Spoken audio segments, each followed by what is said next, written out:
हिंदुकुश के इन संगलाख पहाड़ों के दरमियान जहां बादल जमीन को छूते हैं, एक ऐसी वादी आबाद है जिसका शहर जितना दिलकश है उसकी हकीकत उतनी ही हौलनाक।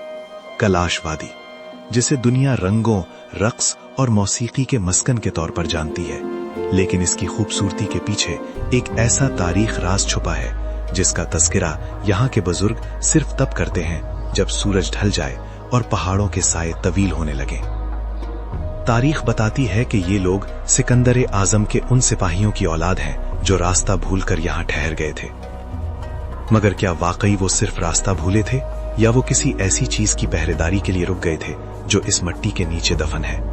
वादी के कदीम हिस्सों में बने वो लकड़ी के मकानात जो एक दूसरे के ऊपर बने हुए हैं किसी किले की तरह मालूम होते हैं, गोया वो बाहर की दुनिया से नहीं बल्कि अपने ही दरमियान मौजूद किसी अनजाने खौफ से बचने के लिए बनाए गए हों। कैलाश की सबसे पुरस्कार रिवायत उनका कब्रिस्तान है।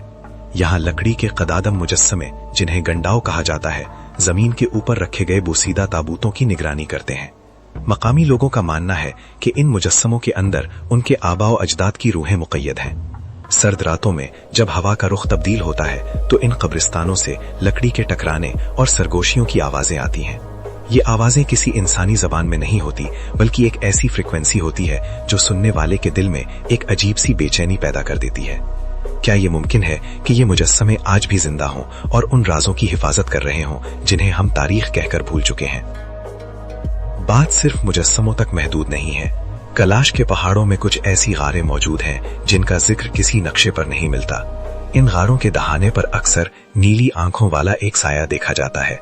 मकामी चरवाहे बताते हैं कि वो साया कदीम यूनानी जबान में कोई गीत गुनगुनाता है जो सुनने में जितना मीठा है असर में उतना ही मोहलिक। वो लोग जो तजस्सुस के हाथों मजबूर होकर इन गारों में दाखिल हुए, वो या तो कभी लौट कर नहीं आए या फिर जब मिले तो उनकी आंखें पथराई हुई थीं और उनकी जबान हमेशा के लिए गुंग हो चुकी थी, जैसे उन्होंने वो देख लिया हो जिसे देखना किसी इंसान के बस में ना था। अब एक सवाल आपके लिए, हम जो टेक्नोलॉजी के दौर में पैदा हुए, जो हर चीज का सबूत स्मार्टफोन की स्क्रीन पर ढूंढते हैं, हम इन वाकयात को क्या नाम देंगे? क्या ये सब महज वहम है या फिर हकीकत ये है कि हमने लॉजिक के शोर में उन आवाजों को सुनना छोड़ दिया है जो सदियों से हमें खबरदार कर रही हैं? साइंस ने कैलाश के लोगों के मुनफरद डीएनए की तस्दीक तो कर दी, मगर वो इस पुरस्कार कशिश का जवाब नहीं दे सकी जो मुसाफिरों को इन खतरनाक गारों की तरफ खींचती है। आज भी जब कैलाश की औरतें आग के गिर्द रक्स करती हैं तो वो अक्सर अपनी पीठ के पीछे मौजूद तारीख पहाड़ों को देखकर एक खास दुआ पढ़ती हैं। वो जानती हैं कि इन पहाड़ों के साये में कुछ ऐसा है जो उनका मुंतजिर है।